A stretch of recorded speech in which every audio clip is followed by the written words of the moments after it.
निमसोडच्या ओपनच्या मैदानामध्ये. आणि या मैदानामध्ये जे मध्यंतरी एक व्यक्ती जाम फेमस झालेलं म्हणजे सुट्टी मेकर, आणि त्यांची नजर म्हणजे आपला चपळ चित्त असतं त्याच्यापेक्षा जबरदस्त नजर, आणि त्या दिवशी सर्वांची मनं जिंकलेली या वाघानं. म्हणजे आपले शिरसवडीचे सुट्टी मेकर आहेत, त्यांचं नाव परिचय सगळं आपण जाणून घेऊया. आणि मेन म्हणजे शिरसवडीची रायफल जी हिंद केसरी रायफल आहे त्याचा म्हणजे एक निष्ठ फॅन म्हटलं जातं त्याला. भाऊ नमस्ते.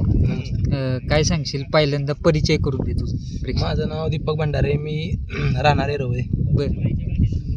मी राहणारे रवे. मी एक सुट्टी मेकर, म्हणजे सुट्टी मेकर या क्षेत्रात मी आत्ता नवीन आहे. मला सुट्टीचा नाद आहे. जाम नजर बिजर एकदम तीक्ष्ण आहे, काय सांगशील? हो, काय पहिल्यापासून नाद आहे आपल्या सुट्टीचा. मला बैल वर धरण्यापेक्षा मला खाली बैल सोडायला म्हणजे भारी वाटतं. कुठं पण बैल असत, कडचे बैल असले तर तू कसं असतं, मोठ्यांच्या गाड्या मग 10 ते 15 सुट्टी मेकर मोठं असते. पण आपल्याला पहिल्यापासून जिथं गरीब नसेल का नाही कोण, जिथं मोठं सुट्टी मेकर नसेल तिथं मी जातो. आणि प्रत्येक गटात गरीबाच्या गाडीपाशी मी उभा असतो कायम. आणि रायफलचा एक निष्ठ काय सांगशील? रायफल त्या बैलावर आपला जीव आहे पहिल्यापासून. किती चांगल्या काळात सगळी असते ती, पण असं ह्याच्या अडचणीच्या काळात कोण असतं तेव्हा आपण काय बैल सुखार असो किंवा दुःखात, बैल जिंकू किंवा मार खाऊ काय बी असो, बैलावर आपण एक निष्ठाने राहणार किती बी काय बी. त्यानं आत्ताच गटपास केला आहे फडक्यांच्या देवावर. गटपास झाला आत्ताच. एक काय जाणवत रायफलमध्ये जिद्दी बैल आहे, जिद्दी बैल आहे. ईर्ष्या जेव्हा म्हणले ते का ना बैलाला की नाही आता संपलं झालं असं तसं, तेव्हा बैल दाखवतो. कारण की 30 तारखेला आता मग एक मैदान झालं जुना हे देशमुख पट्ट्याचं, तिथं मथुरसोबत काय कारणास्तव रायफलला काय तर कारणास्तव रायफल तिथं जरा बैल लागल्यामुळं बैल जरा हे झाला. पण 30 तारखेला त्यानं दाखवलं करून, त्याला लय जण 100 फाट्याच्या मैदानाला म्हणले की नाही आता संपला, आता कशाला पळतोय काय, तेव्हा आता पळलोय. पण त्यानं करून दाखवलं. आता सगळ्यांनी बघितलं कुणी बी कडनशी मिळवलं, पण हे कडन अशी मिळाला का नाही ठेवत, किती बी कोण बी पब्लिक असू द्या. जबरदस्त उडी पाहिली त्याविषयी. पाहिली त्या दिवशी. एक त्या दिवशी तुझा व्हायरल झाला व्हिडिओ, काय सांगशील त्याविषयी? काय ती पवन शेठ एरवे करते ना आमचं, त्यांनी टाकला आपला व्हिडिओ, आपला मजावारी.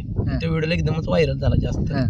पहिल्यांदा बघितलं तेव्हा तुला काय वाटत होतं व्हिडिओला? काय वाटत होतं, सगळी मजा घेत होती ती असं तसं. पण जास्त करून माणसं आता सुट्टी मेकर त्या व्हिडिओमुळे माणसं जरा जास्त म्हणू लागले की कुठलं गाव, आमचा बैल सोडा. माझ्या गरीब माणसं बोलली मोठी माणसं पण बोलवती की आमचा बैल सोडला. पण एक म्हणावं लागेल, एक सुरुवातीला थोडंसं वाईट वाटलं काय जरा? वाटलं की आपली मजा घेत असल्या का. पण तेवढा फेमस पण झाला असतो, त्याचं कुठंतरी एक समाधान वाटतं. काय सांगशील त्याविषयी? काय बाकीचे ज्यांना वाटलं चांगला व्हिडिओ आहे त्यांनी आपलं चांगलं कमेंट वगैरे केल्या, ज्यांना वाटलं काय मजा घ्यायची त्यांनी मजा घेतली. पण काय ज्यांना जीव पुढं उभं राहून असते ती, त्यांना पण कळलं पाहिजे की खाली बैलाचा कुठं पाय पडतोय पुढं का मागं बैल रखतोय ती बघायला पाहिजे. ती काय माहीत नसतं काय नसतं, पुढं उभं राहून लय बोलणार असते ती की असं झालं तसं झालं.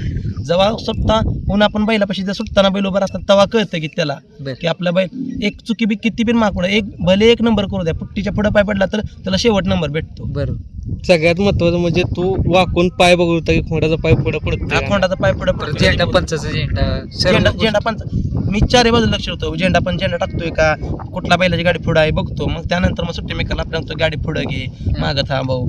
त्यामुळं सांगतो आपलं सुट्टी मेकरला. काय अनुभव आला आज मैदानात आलाय, व्हिडिओ एवढा फेमस झाला? मागच्या मैदान होतं मला वाटतं कुठलं तरी आपलं मैदान भेटलं, ते तू तोंडाला बांधून होता, पण आज तोंडाला बांधलं नाही. तेव्हा माणसं मजा घेत होती, जास्त हसत होती. पण आता तीच माणसं आता म्हणलं फेमस झाला तुम्ही, प्रत्येक जण येतंय फोटो काढाय म्हणतंय, फोटो काढते ती, येते ती आपल्या मुलाखत घ्यायची आहे, मुलाखत म्हणते ती. म्हणजे फोटो पण आता फोटो पण काढला.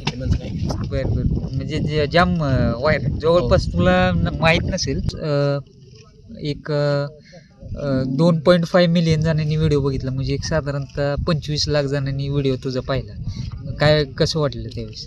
चांगलं वाटलं की म्हणजे पहिल्यांदा जी चिडवते तेच माणसं आता म्हणायला लागले ती चांगला व्हिडिओ आहे, म्हणजे बैल आता जी म्हणजे वाईट बघत होती ती पण आज चांगलं माझ्याबद्दल चांगला विचार करायला लागली. बरं. किती वर्षापासून सुट्टी मेकरच्या क्षेत्रात आहेस? बैलगाडीचा नाद कधी बस? बैलगाडीचा नाद जसा मी 8वी जशी झाली 8वीपासून मी या नादात आहे. बरं. काय सांगशील नादाविषयी? नाद चांगला आहे, पण हा नाद सगळं करून करायचा नाद आहे, असं वाईपट नाद नाही. म्हणजे असं कसं असतंय की बाकीचा नाद असला की माणसाशी म्हणजे हे करते तसं बाकीचा नाद नाही. आता मी किती तर वर्ष झालं म्हणजे ह्या नादात आहे, पण असा बाकीचा वाईपट नाद नाही. हा नाद चांगला आहे, पण सगळं करून हे नाद केला पाहिजे. बरं. आता ते परवा सोने 50-50 केसरी मैदान आहे आदतचं. त्या मैदानामध्ये संपूर्ण महाराष्ट्र गाजवलेले 2 नंदी पळणार, म्हणजे सोन्या पळणार आहे आणि सोबत पळणार आहे आरत परतचा बादशाह म्हणजे हरणे. त्या जोडीविषयी काय सांगा? ती जोडी एक नंबरच जोडी आहे, हां. कारण की आरत परतला तो हरण्या टॉपलाच पळतोय आणि सोन्या 50-50 नंतर काही त्याचं नाव साता समुद्र पलीकडे नेलं आहे, त्यामुळे सोन्या 50-50 काही ते विषयच नाही. तू दिसणार आहेस का त्या मैदानामध्ये असणार. सुट्टी करताना? असणार कुठल्या नंदी, कुठल्या बैल? हरण्यावर बरं बरं.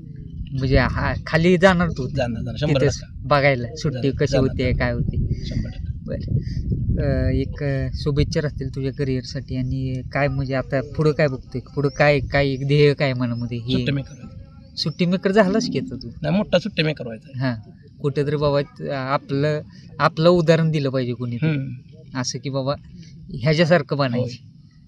आणि एक तुझं बघितलं की लय म्हणजे लक्ष, म्हणजे एवढं कसं लक्ष, म्हणजे इकडं तिकडं एकाच वेळेस तू अर्ध्या सेकंदातच तू सगळीकडं झेंडा बघतोय, शेजारच्या बैलाचा पाय कुठं आहे बघतोय, आपल्या बैलाचा पाय कुठं आहे, म्हणजे सगळ्या गोष्टी कशा बघतोस एकाच वेळेस? हे सगळं बघूनच ही क्षेत्र आहे, सगळं बघूनच करायला लागतं. ही असं क्षेत्र आहे, हां एक चुकी पण आपल्याला जास्त महागात पडू शकते, हां. त्यामुळं सगळं बघूनच करायला लागते. कुठं पट्टीच्या पुढं पट्टीच्या पुढे पाय झेंडावाला झेंडा टाकायला तयार राहिलाय का? बरोबर. चालेल, शुभेच्छा राहतील. आणि असंच नाव उंचावत राहू आणि एक भावी वाटचालीसाठी शुभेच्छा. धन्यवाद.